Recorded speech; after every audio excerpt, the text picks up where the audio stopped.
Thank you for tuning in. Welcome to Shakaama Live. Your host Kevin Cardinale with Shakaama.wordpress.com. Today I'd like to talk about well-meaning white people. I read an article recently with a similar title, and it talked about well-meaning white people. No, I'm not talking about just Democrats or just Republicans. I'm talking about well-meaning white people. And this is a view that white people have, and most white people, nearly all white people have, that they would be the ones to help black people. It's a perspective of such insult that they can't even conceive of what they're even doing. They view black people as their children, and that they, the parents, need to do something to aid and assist black people. Now, not so long ago, the Democrats had a complete system in the South whereby they terrorized black people, hung them in trees. They formed a group called the Knights of the Ku Klux Klan, which also terrorized black people and Jews and homosexuals. But those were inferior to their primary goal, which was to terrorize black people. Now, in public school, you learn that there was a lot of anti-black laws in the South. That's a lie. Those anti-black laws were everywhere, in every state of the Union. In nearly every state of the Union, black people could not get married to anybody other than a black person. Not that I'm pro-interracial or anything, but there you have it. Upon the pain of death. So that if a black woman or a black man, or equally a white woman or a white man, went off and married married the opposite, they wouldn't be taken to court. They would be hunted down and killed. So that's another thing when I say this video isn't just talking about Democrats. Yes, the Democrats were completely racist and they terrorized black people in the South. That's true, completely. And they graduated into a more sophisticated plantation mentality by creating a welfare system that completely destroyed the black family. A lot of uneducated black leaders want to point to and talk about slavery. The black people were ripped apart. Families, mothers and daughters, husbands and wives were ripped apart in slavery and slavery and slavery. And this all happened in slavery, and it's a dynamic that happened in slavery. Now, I'm here to tell you that we actually survived slavery, and the black family flourished after slavery. Once you took away the power of white people to arbitrarily, I'm talking about arbitrarily, destroy the black family. Yes, the Democrats still destroy the black family in the South, but for those who did get away from the South and got away from the Democrats, the black family flourished. We had a booming economics. Although everybody wants to say how poor black people were and blah, blah, blah. And a lot of economists want to talk about how awfully poor and what a huge wage gap there was between the black family and the white family. The truth of the matter is we owned our own businesses. We had an 80% marriage rate, almost insignificant divorce rate. And we had a booming family. Everything was fantastic. Then, after all of the lynchings that the Democrats did, after all of the Jim Crow laws that they passed, and all of the black codes that everybody passed all over the United States, the Democrats got smart and sneaky. Instead of having the Ku Klux Klan visit the people who were Republicans, since all blacks were Republicans in those days, they passed something called the Greater Society, the Great Society. So they passed all of these welfare laws, welfare, Medicaid, food stamps, all of these social programs that would help the poor black family. You see, the narrative is still continuing. The poor black family. Oh, we're doing this for the poor black family. 85% of black people are middle class. Point blank, it's a fact. Still today. So what is this notion of the poor black family, the poor black family? It might be that as a whole, the black middle class is shifted down by a notch. But it's not such a shift and such a huge notch that it requires welfare for the entire black American. But the narrative was continued: the poor black family, the poor black family. We need to pass welfare for the poor black people. They're just suffering. But we had hotels, buses, trains, manufacturing, restaurants, pharmacists, police, fire trucks, hospitals, dentists, taxi authorities. We had everything. We had everything that you could everything that you can imagine. Clothing manufacturers, food manufacturers, utensil manufacturers, everything that you could possibly think of, we had it, and we did it for ourselves. The Democrats then got smart and said, let's hand out some free money and help these poor black people. Oh, these black people are so poor. Well, that was a lie, and it still is a lie. Black people are not poor. There's no massive poor black nation that lives in the United States. Then along came, so we have the welfare on one hand, and then along came Richard Nixon. Why Richard Nixon? Richard Nixon, in his zeal to fight the Vietnam War, after the war was destroyed and defeated, he went around and trying to pin the blame of this on someone. Who could he get? Well, in the national news, all of those soldiers who came back and actually reported that it was awful and it was terrible and there were atrocities and there was no reason for us to be there because there was no identifiable enemy. We were fighting an ideology. This was one of the first wars that was we're fighting an ideology, not a country. Because you couldn't tell a communist Vietnamese from a whatever Vietnamese.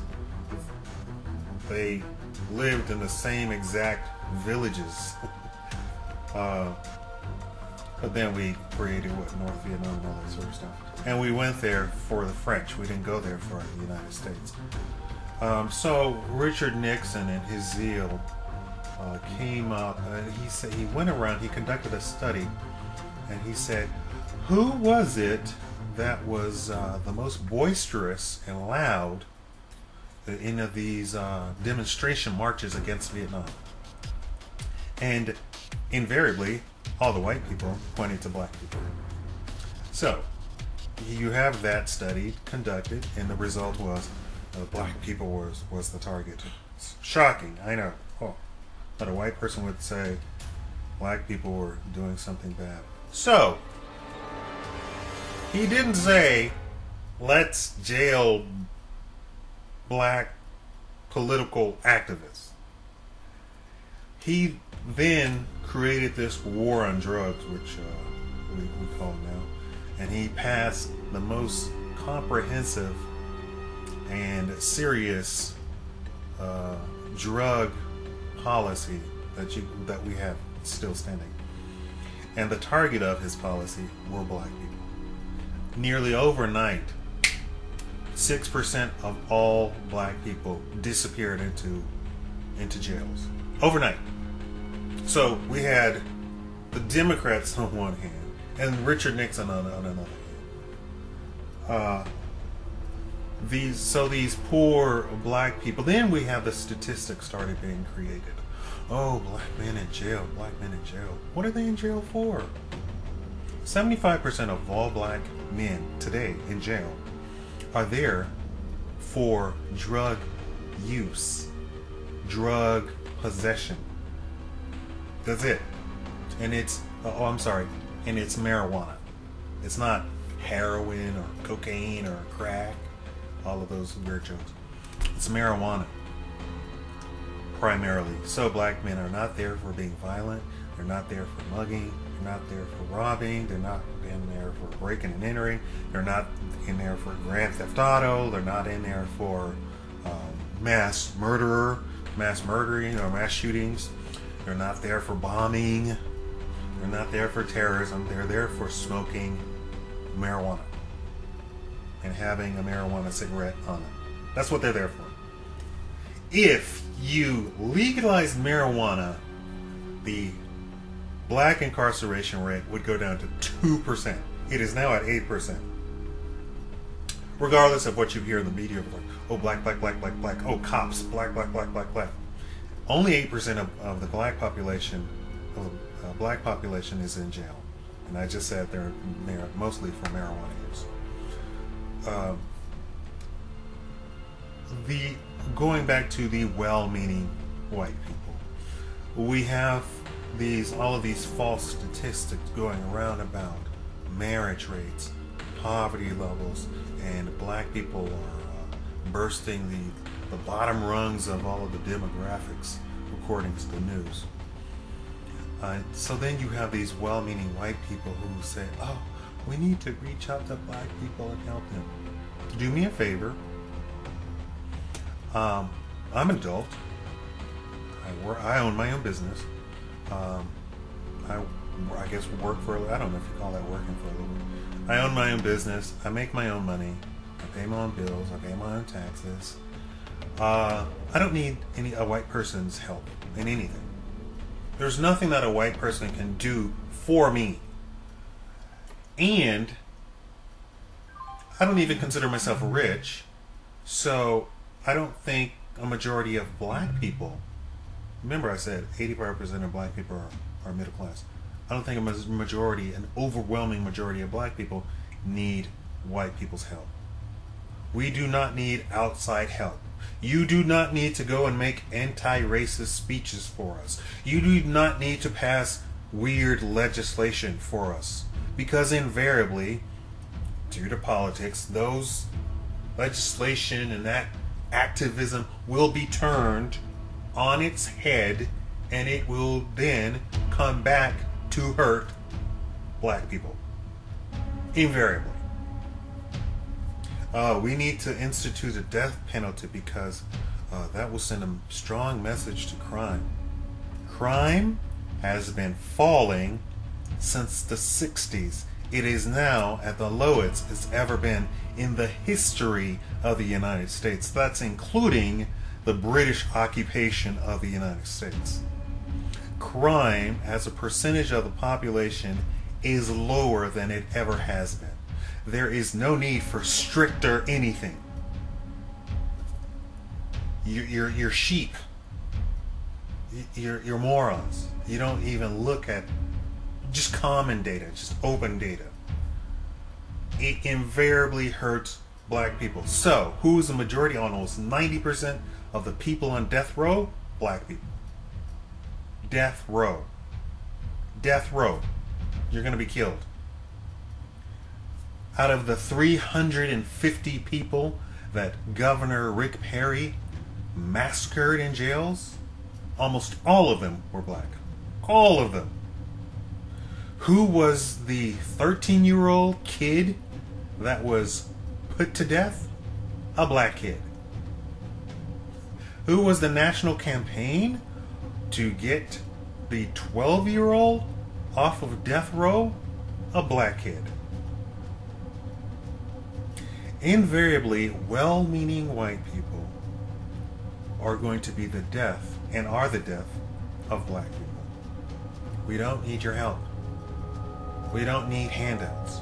We don't need welfare. As a matter of fact, take welfare away. We can handle our own. We can handle our own. Take food stamps away. Take Medicaid away. We can handle ourselves. We don't need well-meaning white people. Just stop it. And why am I saying that? Why am I trying to appeal to a YouTube video? Because the information needs to be gotten out. Why am I calling for the repeal of welfare and food stamps?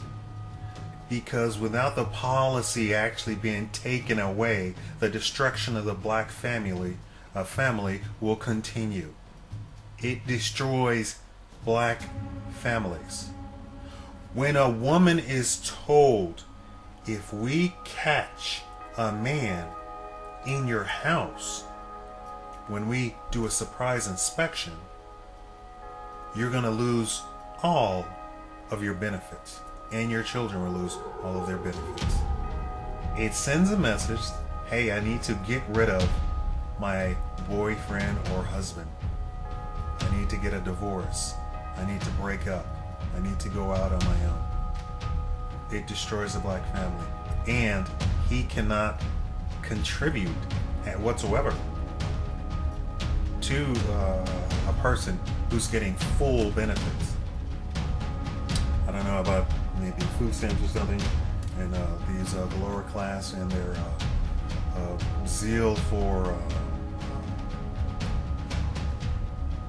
what do you call it?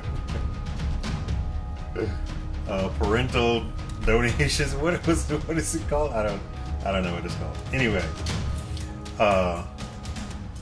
paternity lawsuits. I don't know why I'm drawing a blank.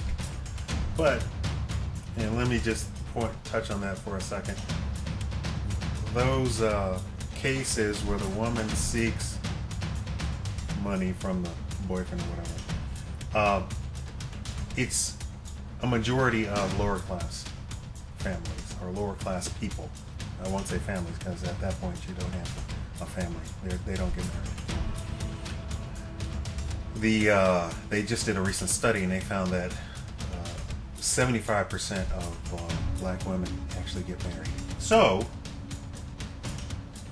the notion that black women are single is a complete lie. And the notion that these paternity cases and why am I drawing a blank on that? On the term are strictly lower class black families, or lower class across the board. You don't have to be just black to have those paternity cases. But well-meaning white people are trying to make these quotes and use them as some sort of feel-good, oh, I'm going to help black people. We don't need your help. Stop it. And pass it along. We don't need your help. Tell all your white friends, we don't need your help. We don't need your help. We don't need the government's help. We don't need the state's help. We don't need the city's help. We don't need your help. If you got out of the black community and stopped destroying it, we would do fine. I don't see you destroying Mexican families. I don't see you portraying Mexicans as criminals, lazy, uneducated. There's two times the amount of black men in college in advanced degrees than in jail. I told you there's only 8% of black people in jail. That's men and women. So that would necessarily mean that the whole notion that there's more black men in jail than college is a complete lie. It's It's another way to downgrade and degrade and psychologically attack black people. Black people do not need white help. We don't need welfare. We don't need food stamps. We don't need Medicaid. And we don't need minimum wage. We don't need that either. You know what that does? That brings about a 50% unemployment rate amongst black teens. That brings about a 35% unemployment rate for teens and young black men. That brings about a 18% unemployment rate for all black men. That brings about a 12% unemployment rate for all black females. That's minimum wage. So, if a black teen walks into a grocery store and says, "Hey, can I just sweep the floor for you?" The owner can no longer say yes. He can no longer say yes. Whereas before, in the 60s, 50s, 40s, whenever the minimum wage came about, a black teen can walk into a store and say, "Hey, can I sweep the floor for you?" "Sure, I will give you $1 an hour." He says, "Cool, fine. Every hour an hour, I'm going to sweep your entire floor." That's fine. "Hey, can I empty the trash for you?" "Sure, I'm going to pay you $1 an hour." "Okay, you got it. I'm going to empty the trash every hour on the hour. $1 an hour." "Good." "Hey, can I wash dishes for you?" "Sure, come on in. I'm going to pay you $2 an hour." "All right, you got it." Then along came the well-meaning white people. And they said, "Oh, the poor black family, they need a minimum wage." No. And that's the story that you hear, right? "Oh, those poor black people, we need to institute a minimum wage." No, that's not what happened. What happened was skilled black workers went up north and negotiated a lower wage than white skilled workers. The white skilled workers then brought about minimum wage laws to completely take away black people's ability to negotiate a wage. The story is then transformed and changed around to say that well-intentioned white people saw the plight of black people and instituted a minimum wage. It's a complete and utter lie. The minimum wage was created and maintained for racist reasons. It is the same law that was in apartheid South Africa. But the media says, "Oh, we need a minimum wage to give these poor families." First of all, only 1% of the labor force is on minimum wage. So it's not helping anybody. Almost nobody. The only thing that it does is keep out unskilled workers from being able to negotiate a wage. Do you think that black people couldn't undercut Mexicans for unskilled jobs? Oh, we definitely could. And in point of fact, one of the Purina factories in Ohio, Iowa, one of those places, was raided by INS, and all of their Mexicans were taken out of one of their factories. The next week and month saw Purina then remove all Mexicans from all of their factories. And who replaced them immediately? Black people. So black people were not being hired because illegal Mexicans were taking the jobs.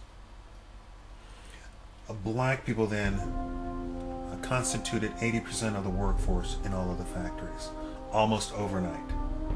Now, we do not need a minimum wage. We do not need an immigration law that hurts black people. That's the only people it hurts. We don't need well-intentioned white people. You want to go feel sorry for somebody, go back to the whales, go back to the seals, go back to the penguins, Go back to the moose, the mountain lions, the manatees, sea lions, mountain goats, bald eagles. Go back to that. That's you. That's you all the way. And we don't need abortion expansion for black people either.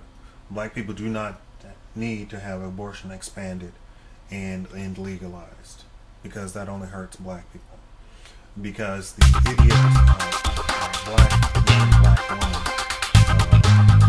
teenager and young adult, is buying into this whole notion.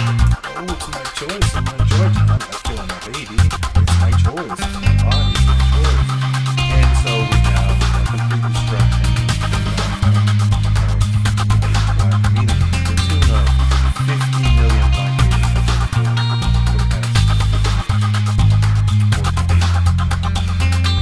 50 million. 50 million. That means that double the population of the United States of black Americans have been aborted. And if that's not, that doesn't just sound, just on its face, sound racist. I don't know what else is. We do not need well-intentioned white people. We don't need programs. We don't need abortion. We don't need food stamps. We don't need welfare. We don't need set aside, a public policy set asides and minority this, minority that. We don't need affirmative action. Not that we benefit from it. You know who benefits from affirmative action? White women. Because they're a minority. Please, leave us alone.